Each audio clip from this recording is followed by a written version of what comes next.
And we are live on Facebook now and YouTube. So I pray that everybody is good. Y'all come on in. We're not going to be long, but we're going to check in with each other and hopefully have a brief talk about what's coming down the pike. I'm excited about what the Lord is doing in our lives, and even in this season, God is good and God is still in control.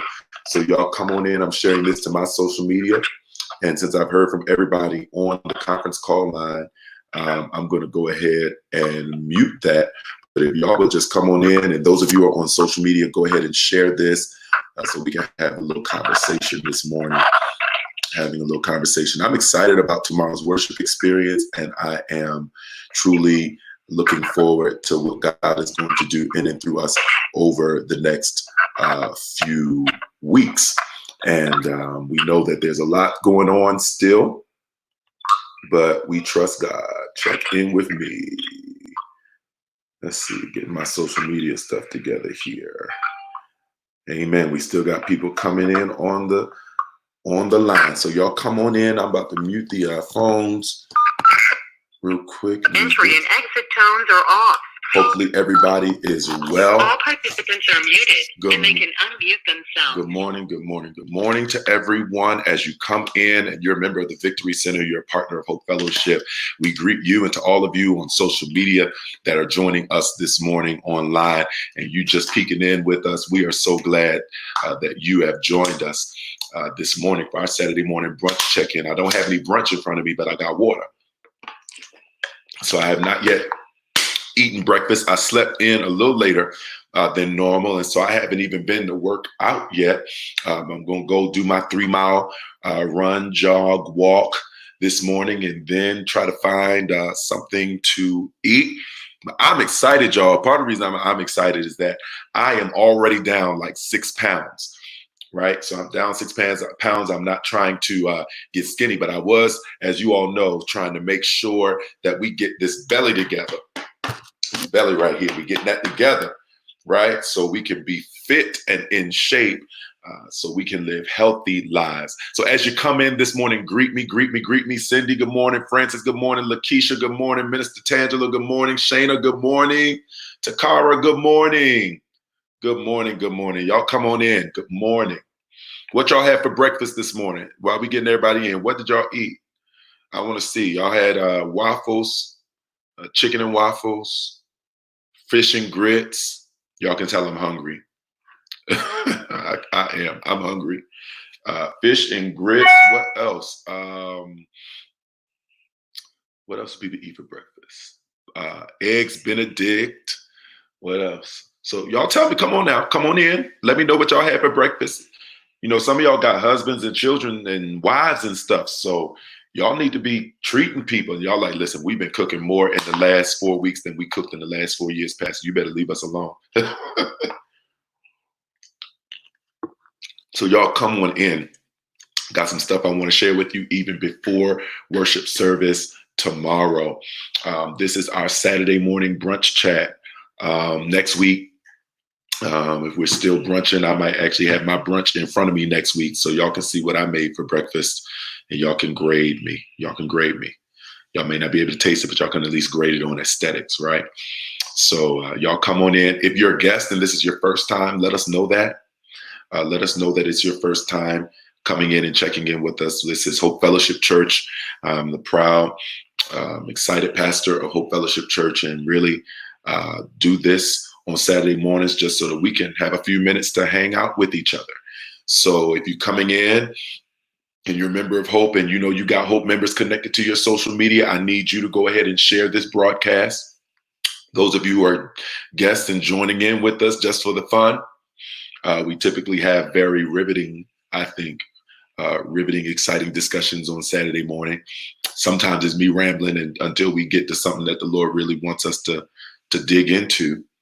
But I am really, really, really blessed this morning to be alive. If you're on social media and you're blessed, come on, just type "I'm blessed" in the comment box. Type "I am blessed."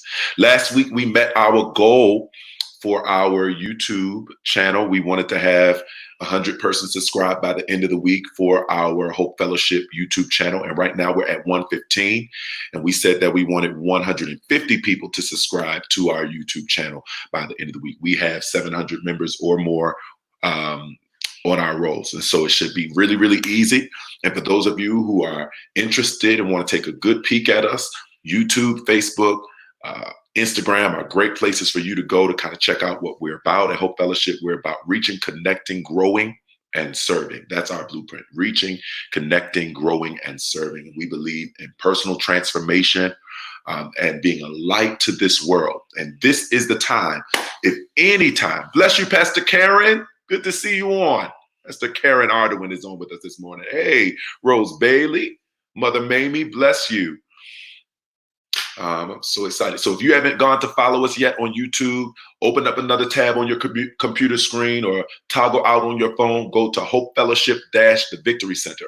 Hope Fellowship The Victory Center, and subscribe to our YouTube channel.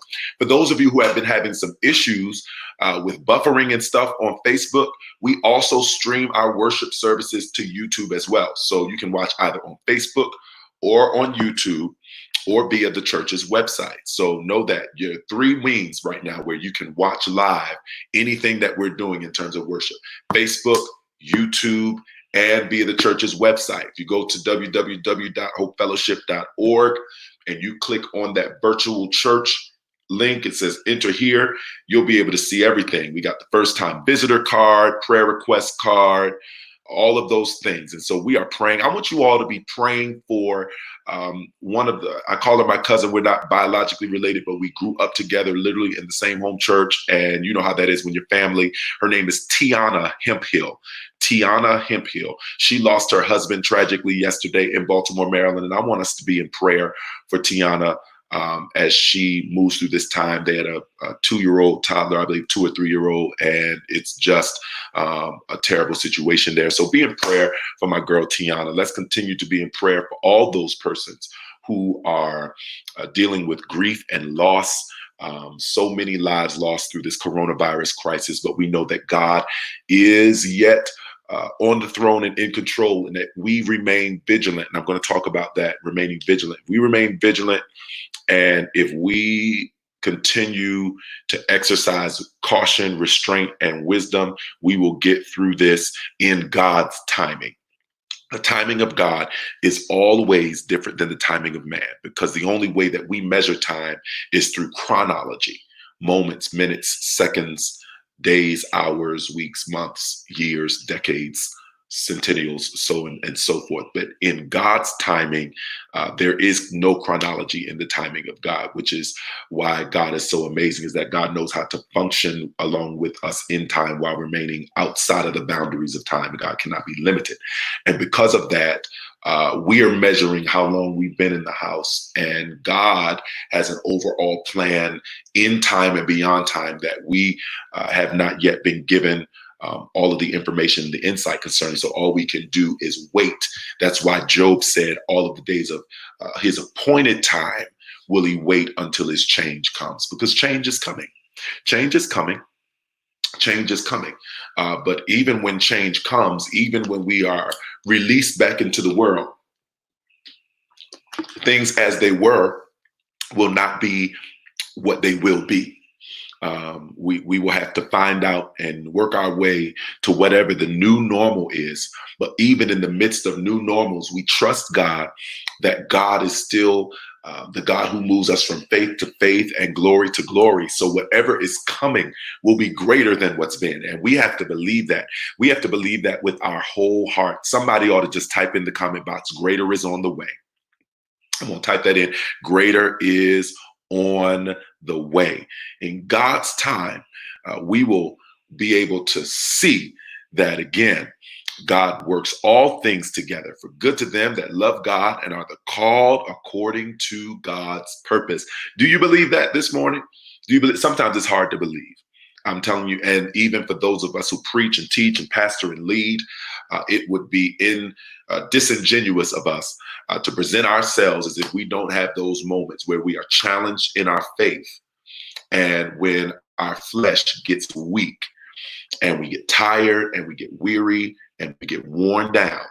And I've had those moments this week. I've had some of those moments yesterday. I've had some of those moments even this morning, right? But we know that we've got to know. We've got to know that God is the God who upholds us with his righteous and mighty right hand.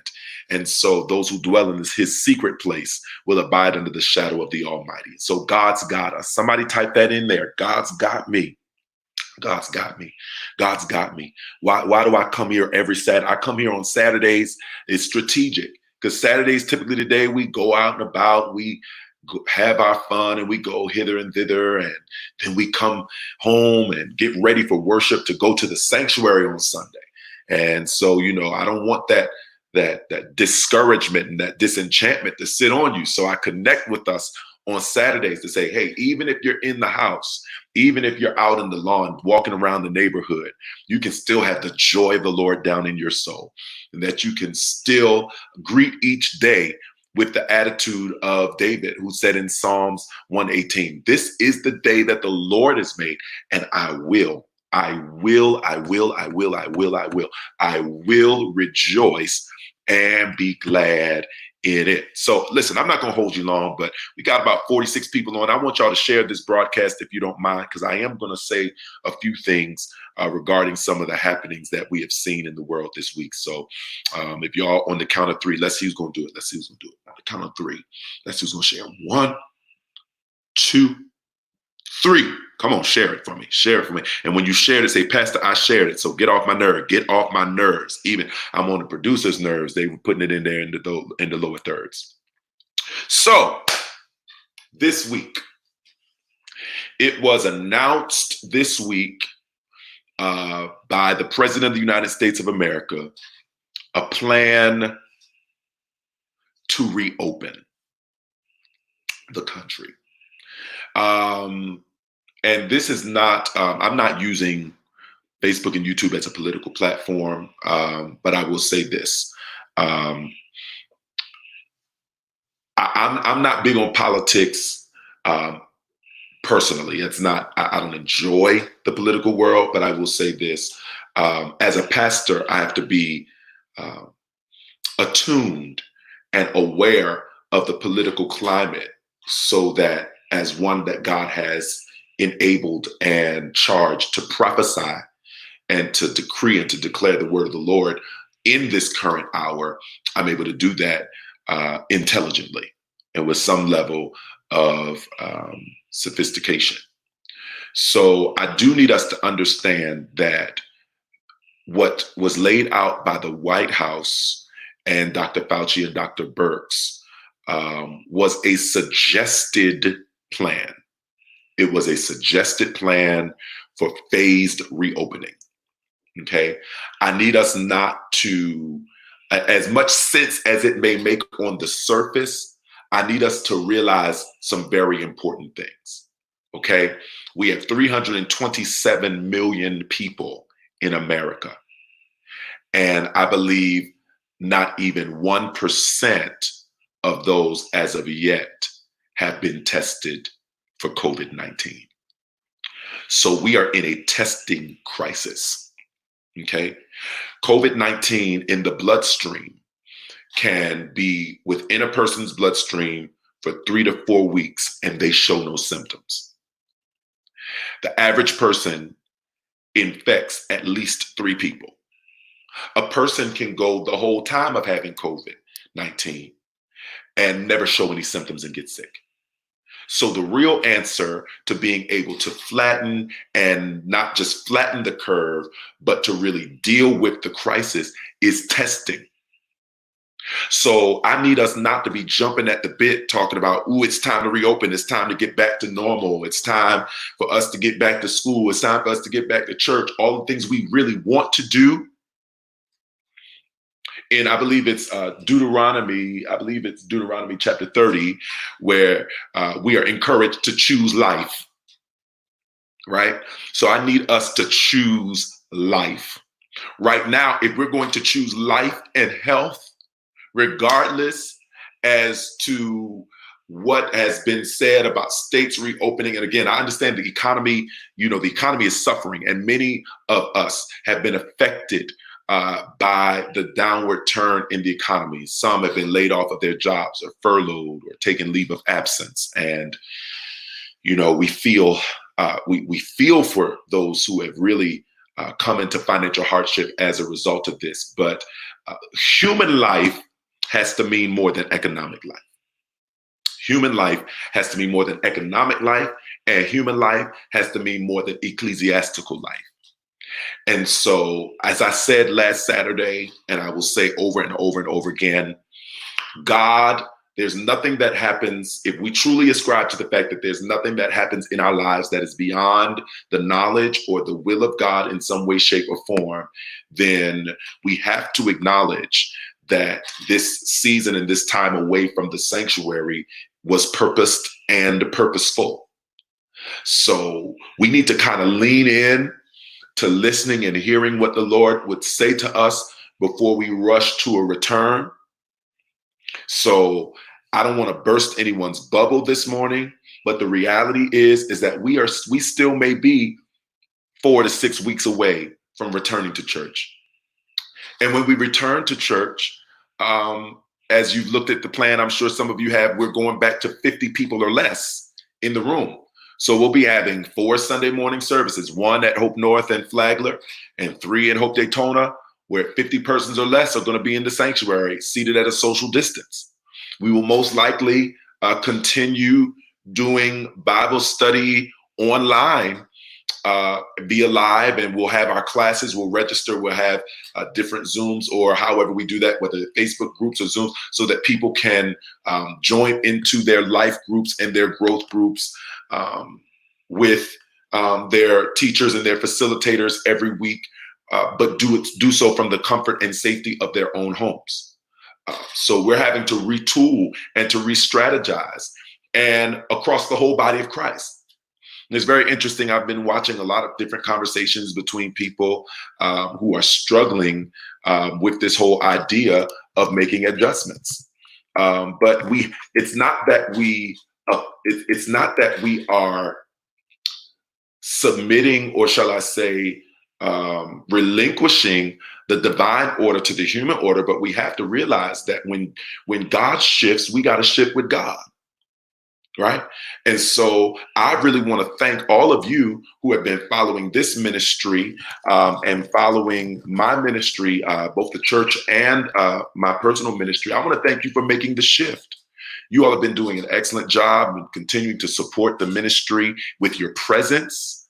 That's first and foremost. Your presence has been strong. Our numbers in terms of people reached in our Tuesdays and Thursdays prayer calls have gone up tremendously, which means that you all are sharing and you all are engaged. And so I'm grateful for that. Yesterday, I had a Zoom house party with our youth and our children's ministry yesterday, and I got to see the babies. Right? I got to see the babies, and that was so exciting for me to be able to see their faces and to hear what they've got to say. Many of them said that, that they have been excited about the opportunity to spend time, with their family. But of course, some like us big kids, miss their friends, miss being able to go outside. One of them said, I can only go outside when it's time to go to the store. He said, only time I get to go somewhere is it's time to go to the store, right? But right now I said, listen, I want to thank you for being brave, and I want to thank you for being courageous. And so I want to thank our youth leaders. Watch this. Some of our young people have written letters to our senior citizens, put them in the mail and sent them so that our seniors can make sure that they feel that they don't feel alone and isolated. And so we've been checking on our seniors to make sure that they are well. We have been checking on our members, our various team leaders and lead servants have been reaching out to their various teams to make sure that we all stay connected. And so I'm so grateful to all of our leaders, all of our pastors, Pastor Faye and Pastor Piper. I got plugging my phone in. Pastor Faye and Pastor Piper continue to do an amazing job of checking in, making sure that the church continues to run on a day-to-day basis, and I am so appreciative of and for them. But back to what I was saying, we've got to make sure that we are choosing life, health. That's right, Thaleen. When God shifts, we have to shift with God. And so, yes, King missed the house party. And so, we have to make sure we shift with God. This is we are in unprecedented times, and we are headed towards times that will require us to pray, and that will require us to fast, and require anybody that is functioning in any level of ministry to hear from God. Not to hear the opinions and the rhetoric of others, but to hear from God and to obey and respond. So with that said, right now we are still under a stay-at-home order in the state of Florida. So what we need to do, we need to stay at home. They opened up some of the beaches in Jacksonville yesterday, and it was like a free-for-all. And people got on the beach and started ignoring social distancing. And I need us to see what can happen again with this whole testing crisis. People have been home, some of whom may be infected. They get within a certain distance of others. And again, the droplets can carry as far as 13 feet in the air. They can land on people's shoes. And then we have another spike. And that's not what we want. Because if there's another spike, then we'll really be home until 2021. And that's not what any of us want. So I want us to be careful. I want us to be sober. I want us to be wise. I want us to be vigilant. I want us to be prayed up. So I pray that Tuesdays and Thursdays at 6:30 is not the only time you're joining us in prayer, but I pray that every day you and your families are praying together. You're studying the word together, making sure you're full of God, full of God's spirit, full of God's knowledge, full of God's wisdom. That's what's going to help us get through the time as we make sure that our vessels are filled with what they need to be filled of, and not only filled, but also emptied of what they need to be emptied of. So with that said, tomorrow, we start our 4 to 5 week home improvement sermon series. So I've got 2 assignments. Y'all ready? 2 assignments. Y'all ready? All right. I've got 2 assignments. Number 1, I'll start here before we get to the sermon series. I've had several people promise me that they were going to do their Monday's Best song audition. Right? 30 seconds of your favorite gospel song, and you were going to send it via email to lwest@hopefellowship.org, or you were going to post it on your page and tag Hope Fellowship. So those of you who promised me that y'all were going to do that, and I've not gotten a video yet, or Lavonda has not gotten a video yet, shame on you. You told a tale. Your tale bearer. Come on now, keep your word. Send in your song.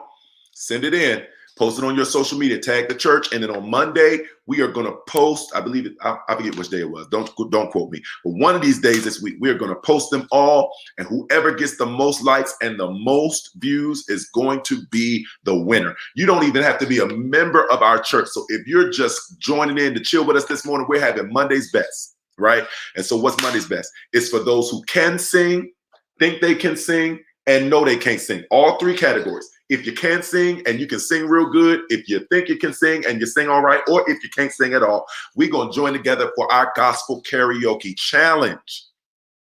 So I want you to get your phone out, tape yourself doing 30 seconds of your favorite gospel song, send it in, and we're about to post it. Minister Tangela sent hers in. I saw Ernest Hamilton did one as we getting ready for the church anniversary. Francis Gillard did one. So I know we got 3. So I'm looking for the rest of you all. But the second assignment number 2, everybody write that down in the comment box. Assignment number 2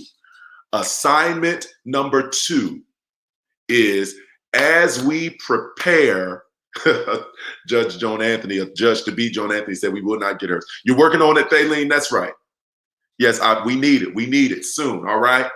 So second assignment, in preparation for our sermon series, here's what I want you to do. If we can scroll our hashtags, whatever our hashtags are, because I don't want to say the wrong one, and I need us to add one to it. We're going to add hashtag home improvement. In other words, # home improvement. In preparation for tomorrow, here's what I want everybody that's on to do. I want everybody that's on right now to go to your closet today and get one article of clothing that you know you need to purge from your closet for one reason or another, and take a picture of it. Take a picture of it and post it on your page right? And so tomorrow's sermon is entitled, What's in Your Closet? And you take a picture of this and you say, I'm purging this out of my closet. And then invite somebody to join you for worship tomorrow at 10:30 a.m. as we minister a sermon entitled, What's in Your Closet? And so we're going to talk about 3 S's tomorrow. See, I got my little notes from the sermon, right? What's in your closet? Some of us need to purge our closets because we have stuff in there that's the wrong size. Some of the stuff is too big and some of the stuff is too small. If you're wearing things naturally that are too small in the physical realm, you need to get rid of it because you've outgrown it. If it's too big, you ought not want to grow back into that, you know. Or for children, you know, if it's too big, you might hang on to it so that they can grow into it. But for adults, we're looking at size. What are we wearing that's no longer in style, right? I hate to make this announcement, bruhs, but those suits with the jackets that come all the way down to your ankles, that ain't in style no more. I understand you may like that, but it's not in style anymore.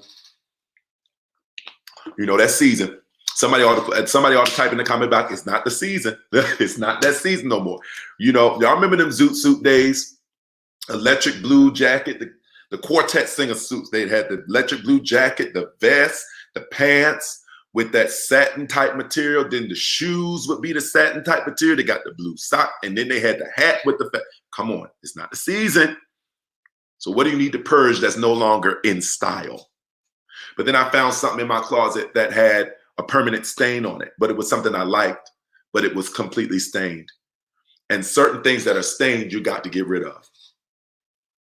I remember going in Marshalls and Ross as a child, and sometimes they would have stuff on sale and it would say on the tag, irregular. Why was it irregular? Because it may not have fit the way it's supposed to fit. And sometimes, you know, people would buy it because it fit okay on them based off of their shape. But so we're going to look at closet purging.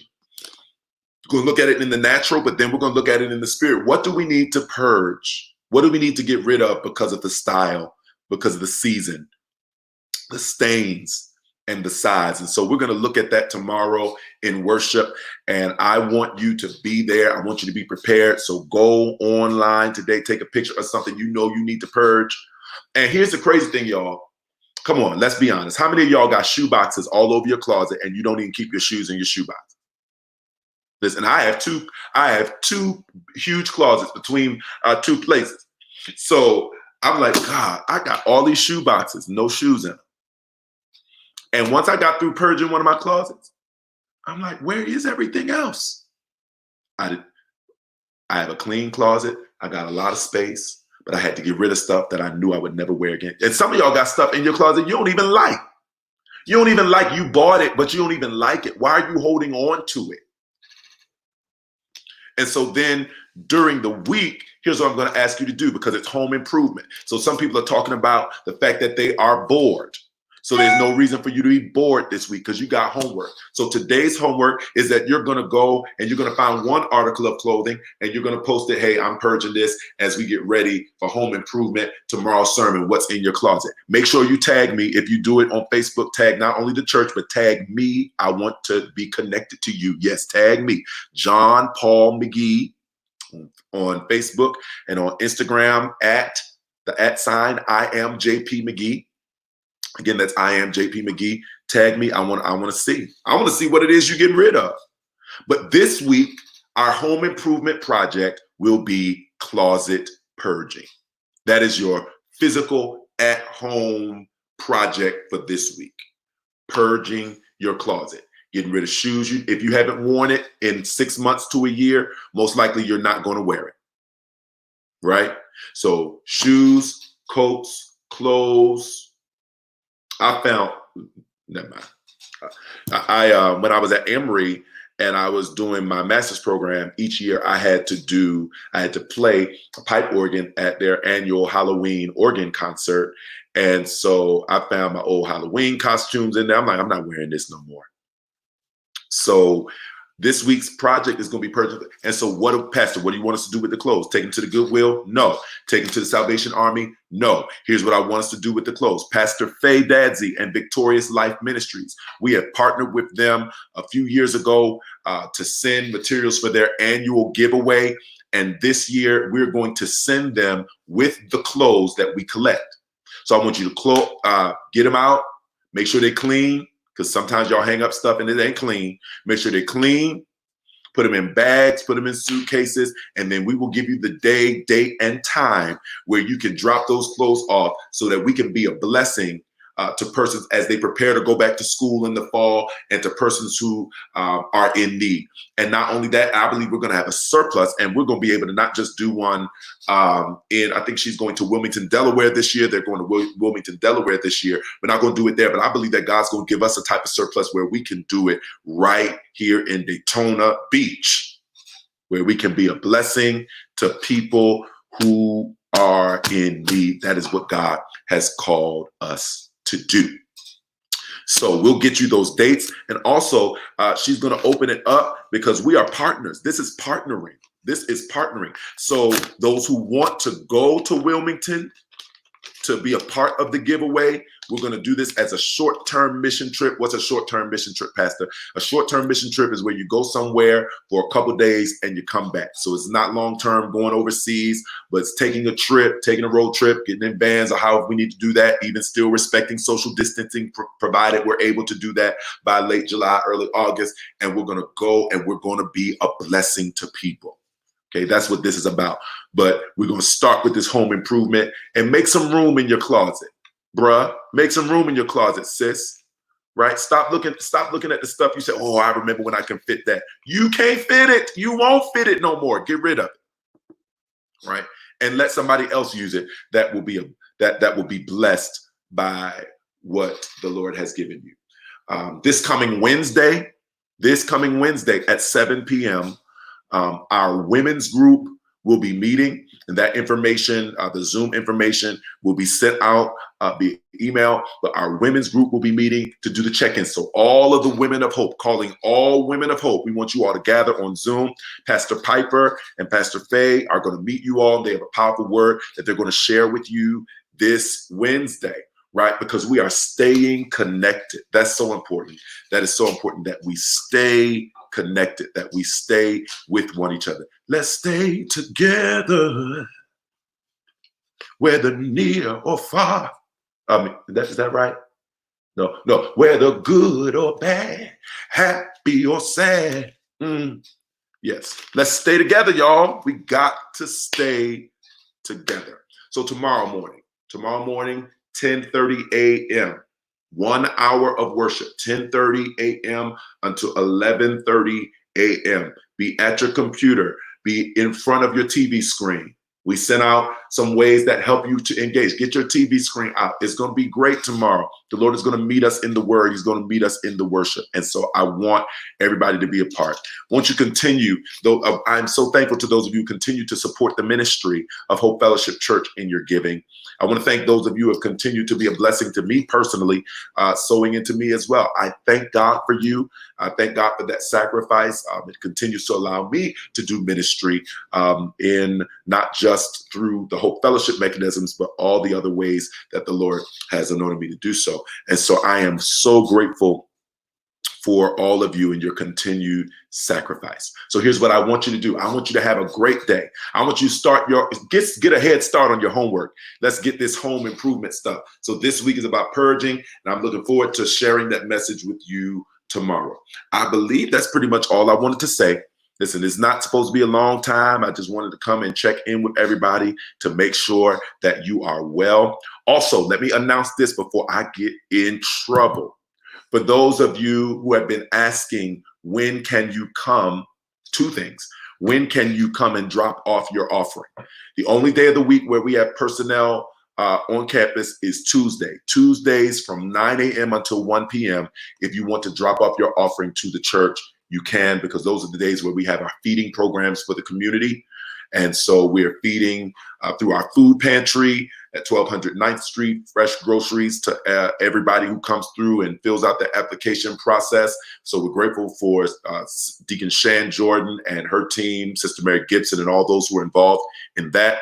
And also our We Feed team with Sister Deborah Robinson and all of the volunteers that make sure that those who may not even have a home to cook groceries in can come to the church and get a fresh meal, right? Contactless delivery of that meal, contactless takeout, so they can grab it off the table and go. So we make sure we're still adhering to social distance requirements, but we serve. So while we're at the church on Tuesdays, you can come and drop off your seed. Otherwise, we would need you to just place it in the mail to 869 Derbyshire Road, Daytona Beach, Florida, 32117, or you can give online via PushPay and Cash App. Finally, if you have been affected, if you're a partner of Hope Fellowship Church, you're a member of Hope Fellowship Church, and you have been affected by this COVID crisis to the point where you have lost your job, been laid off, been furloughed, had to take a mandatory leave of absence, or you've just had extremely increased expenses because now the kids are at home, and versus cooking one meal a day, you're cooking 3 meals a day, 7 days a week, and it's just gotten tight for you. We do have our Partner Blessing campaign. Partner Blessing campaign. It was sent, the application was sent out through email, I believe, yesterday around 3. So check your Hope Happenings email from yesterday around 3 o'clock.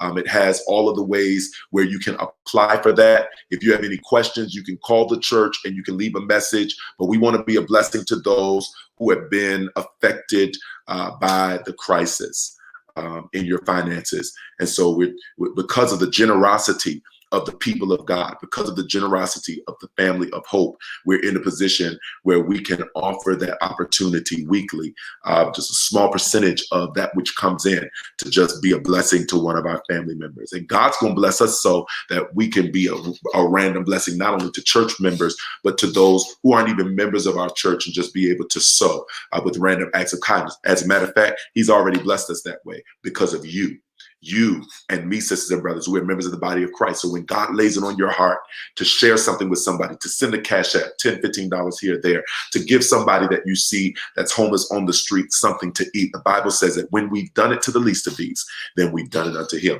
So that is how we can continue to reach and serve this whole world, those who are in need.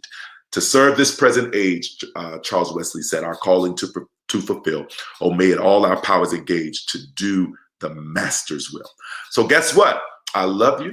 There's nothing you can do about it. Have an amazing day. And I will see all of you tomorrow at 10:30 for worship. Until we meet again, the Lord bless you and keep you. The Lord make his face shine upon you. The Lord lift up the light of his countenance upon you and give you peace. In Jesus' name, amen. Be well. Talk to you tomorrow.